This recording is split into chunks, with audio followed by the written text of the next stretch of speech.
నమస్కారం. తీర్థయాత్ర కార్యక్రమానికి స్వాగతం. శ్రీ మహావిష్ణువు కలియుగ అవతారం శ్రీ వెంకటేశ్వరుడు.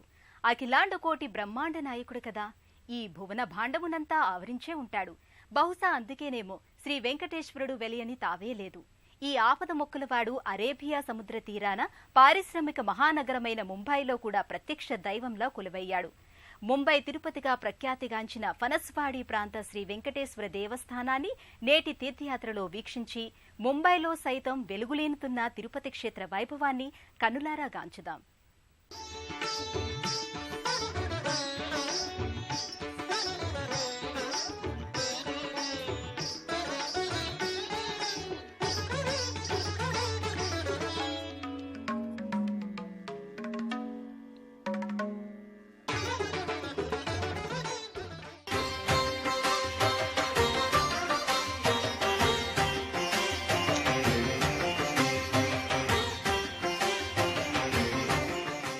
వినా వెంకటేశం ననాదో ననాద అంటారు కదా. ఆ తిరుమల రాయుని కరుణ దయ లేకపోతే అందరూ అనాథలే అని దాని అర్థం. అందుకే అనాథ రక్షకుడు అయిన ఆ వెంకటేశ్వర స్వామి ఎక్కడ వెలిస్తే అక్కడ శ్రీమన్నారాయణుడు తన దేవేరి కోసం దిగివచ్చి ప్రతిష్ఠితుడైన సప్తగిరి వాసమంతా వైభవం విరాజిల్లుతుంది. అంతటి విశిష్ట దైవాన్ని ప్రపంచ వాణిజ్య కేంద్రంలో తిరుమల తిరుపతి ఆస్థాన ఆగమోక్తంగా అలరారుతున్న ముంబై ఫణసవాడి శ్రీ వెంకటేశ్వర దేవస్థానంలోకి, అదేనండి ముంబై తిరుపతి క్షేత్రంలోకి అడిగిడదాం పదండి. స్మరణాత్ సర్వ పాపఘ్నం స్తవనాదిష్టవర్షిణం దర్శనాత్ ముక్తిదం శేషం శ్రీనివాసం భజే అనిశం.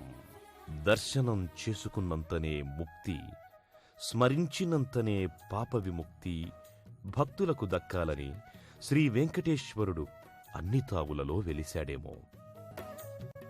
ముంబై పారిశ్రామిక మహానగరంలో కూడా స్వామివారు ప్రతిష్ఠితమై ఉన్నారు.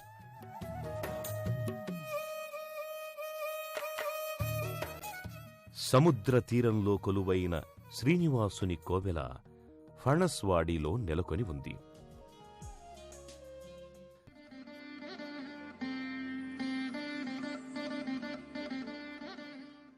ఆకాశ హర్మ్యాల హడావుడి బతుకు జీవుల నగరానికి ప్రశాంత వాతావరణాన్ని అద్దేలా 5 అంతస్తుల 7 కలశాల సుందర రాజగోపురం ఇదిగో ఇదే ముంబై తిరుపతి అని కళాత్మకంగా చెబుతుంది.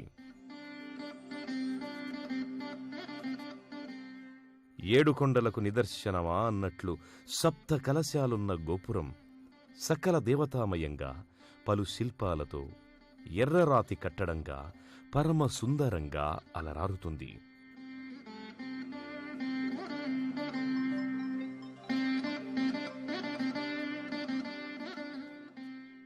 వైష్ణవావతారులు, శ్రీవైష్ణవ సేవాపరాయణులు, ద్వారపాల కాపాలికలు, శ్రీకృష్ణావతారాలు, సుదర్శనమూర్తి తదితర శిల్పాలతో బహువర్ణమయంగా భక్తులను ఆకర్షిస్తుంది.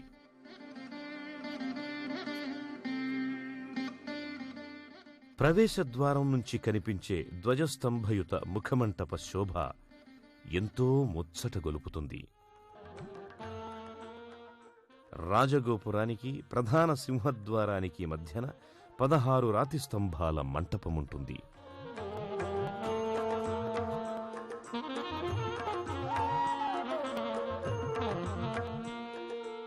లోపలికి వచ్చిన భక్తులు ముందుగా ఓ స్తంభంలో మలచిన విఘ్ననాయకుని ప్రతిమను దర్శించుకుంటారు.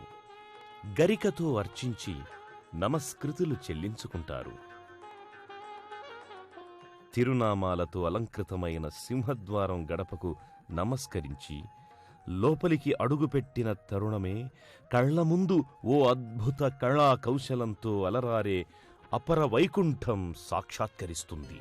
శ్రీ శ్రీనివాసం శేషాద్రివాసం గోవిందాయ నమః శ్రీ వెంకటేశం గోపాలాయ నమః శ్రీ వెంకటేశం దేవాయ నమః శ్రీ వెంకటేశం కేశవాయ నమః శ్రీ వెంకటేశం హరయే నమః శ్రీ వెంకటేశం అమృతాయ నమః శ్రీ వెంకటేశం మాధవాయ నమః శ్రీ వెంకటేశం శ్రీ శ్రీనివాసం మనసా స్మరామి సర్వేశాయ నమః శ్రీ వెంకటేశం శ్రీ శ్రీనివాసం మనసా స్మరామి అవ్యయాయ నమః శ్రీ వెంకటేశం శ్రీ శ్రీనివాసం మనసా స్మరామి ప్రభవే నమః శ్రీ వెంకటేశం శ్రీ శ్రీనివాసం తిరుపతిలో వలె అనుక్షణం వినిపించే ఓంకార స్మరణం వేరే ఆలోచనలు కలగకుండా శ్రీనివాసుని ఆలోచనాధారలోకి భక్తులను ప్రవేశపెడుతుంది. దక్షిణాత్యుల మంగళనాదాలు తీర్థయాత్రికులను సాదరంగా ఆహ్వానిస్తాయి. భక్తజనం ప్రధానాలయంలోకి ప్రవేశించడానికి మహామంటపానికి 2 మెట్ల మార్గాలుంటాయి.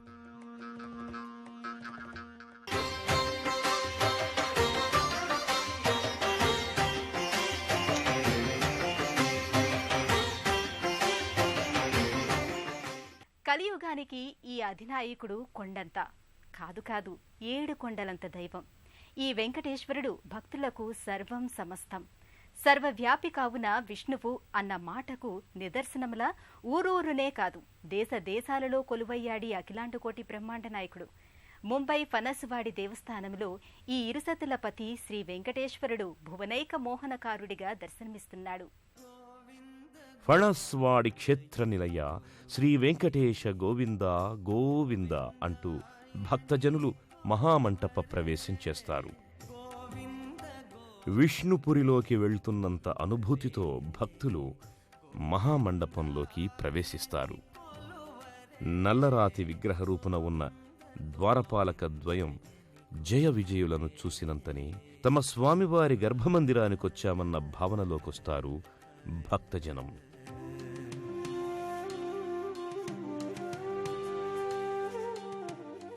అభిషేకానంతర అలంకార శోభతో కళ్యాణధాముడు భక్తుల కన్నులకు పండుగవుతాడు. నన్ను నమ్మిన వారికి అంటూ ఎడమ చేతిని, వరాలను గుప్పిస్తానంటూ కుడి చేతిని, కటివరద హస్తముద్రలతో దర్శనాన్ని అనుగ్రహిస్తాడు. నానావిధ పుష్పాలను గజమాలగా ధరించినది తానొక్కడినే కాదంటూ తన యదసీమపై అలమేల్మంగా పద్మావతి అమ్మవార్లను కూడా చూపిస్తాడు. శంఖచక్రాలు భుజకీర్తులుగా రత్నఖచిత స్వర్ణమయ కిరీటధారిగా ముంబై వెంకన్న దర్శనీయమవుతాడు. ఆపదముక్కులవాడ ఫణస్వాడి వెంకటేశ్వర గోవింద గోవింద అంటూ భక్తులు పులకాంకితులవుతారు. తూర్పుముఖ ప్రతిష్ఠితుడైన స్వామివారి విరాట్ దర్శనమైనందుకు తమకు యాత్రాఫలం దక్కిందని సంతసిస్తారు. గర్భాలయం దర్శనానంతరం భక్తులు ప్రదక్షిణా మార్గంలో దక్షిణ మాడవీధి ప్రారంభంలో ఉన్న ఓ మందిరంలో శ్రీ మహాలక్ష్మి పద్మావతులను దర్శించుకొని తరిస్తారు. తిరుమల కొండపై మాదిరి విమాన శిఖర దర్శనం ఈ ఆలయంలో కూడా ఓ ప్రత్యేక దర్శనమే. విమాన శిఖరం సైతం రాజగోపురం వలె పలు వర్ణరంజితమై భాసిల్లుతుంది. తిరునామాలు, అష్టదిక్పాలకులు, శ్రీదేవి పద్మావతి సమేతుడైన శ్రీ వెంకటేశ్వరుని ప్రతిమలతో విమాన శిఖర దర్శనం పరమ పావనమై గోచరిస్తుంది.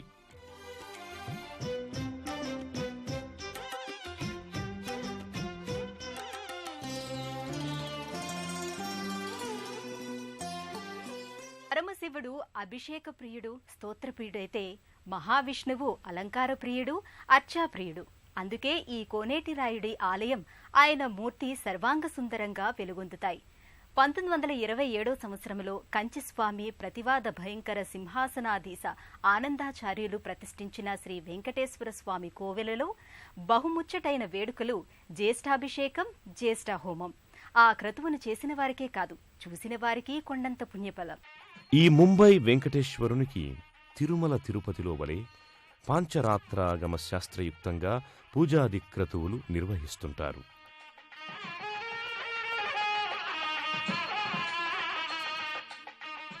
ప్రతిరోజు ఓ ఉత్సవంలా గుడి కార్యక్రమాలు సాగుతున్నా బ్రహ్మోత్సవాలు, కళ్యాణోత్సవాలు మరింత శోభాయమానంగా సాగుతాయి.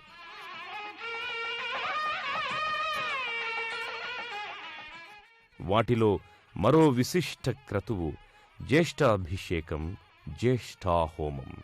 స్వామివారికి చేసే జ్యేష్ఠాభిషేక సన్నివేశంలో స్వయంగా ఉండగలగడం, ఆ సందర్భంలో లభించే స్వామి నిజరూప దర్శనం తమ అదృష్టంగా భక్తజనులు భావిస్తారు.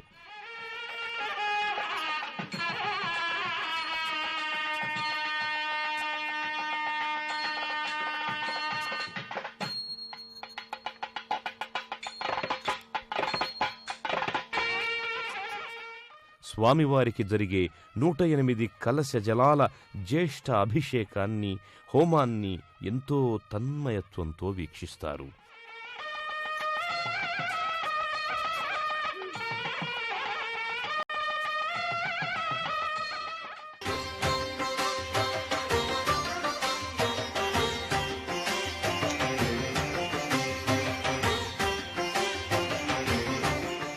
ఆ వైకుంఠవాసుడు కొలువుదీరినది అపర వైకుంఠమే కదా.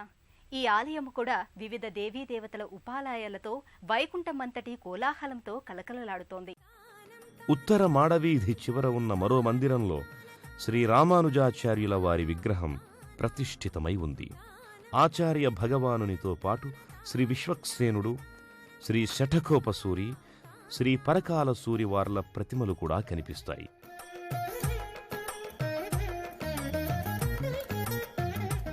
ప్రదక్షిణా మార్గంలో పడమర వీధికి, ఉత్తర మాడవీధికి మలుపులో అద్దాల మందిరం ఉంది. ఆ అద్దాలపై పలు శ్రీకృష్ణావతారాల చిత్తరువులు కనిపిస్తాయి.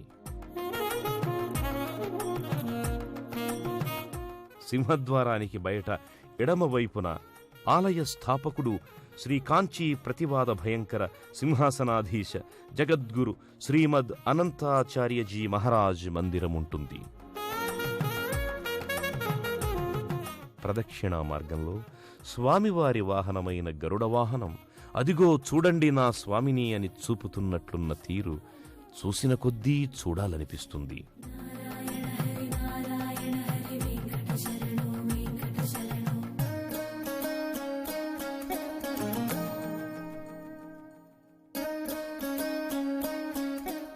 స్వామివారి పంచముఖ నాగతల్పం నేనే అన్నట్లుండే పంచనాగపడగల వాహనం ఎంతో చూడముచ్చటగా ఉంటుంది.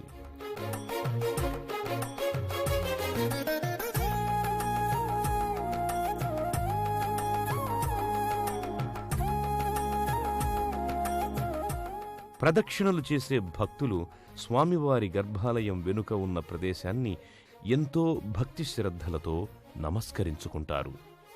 ఆ మార్గంలో సాగే స్వామివారి పల్లకీ సేవలో పాల్గొన్న వారందరికీ స్వామివారు నిజంగానే పల్లకీలో ఉన్నట్లు, ఆ పల్లకి పక్కన తాము నడుస్తున్నంత అనుభూతితో పులకాంకితులవుతారు.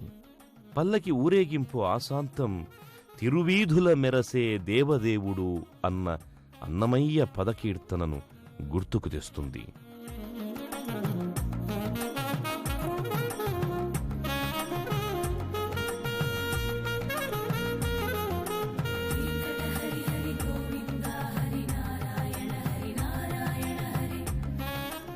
ఆలయ అష్టదిక్కులలో బలిహరణం గావించి స్వామివారిని తిరిగి గర్భాలయాలంకృతను చేస్తారు.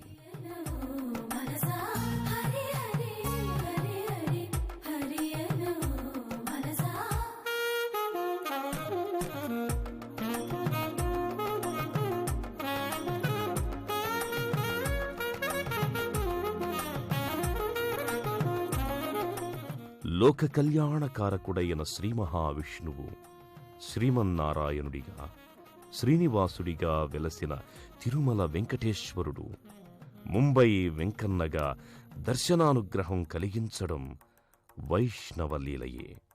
మరాఠా నేలపై కోనేటిరాయుని కోవెల కేవలం మరాఠీయులకే కాక దేశ విదేశీ యాత్రికులకు సకల మనోభిరామంగా వెలుగొందుతోంది. ఓం నమో వెంకటేశాయ.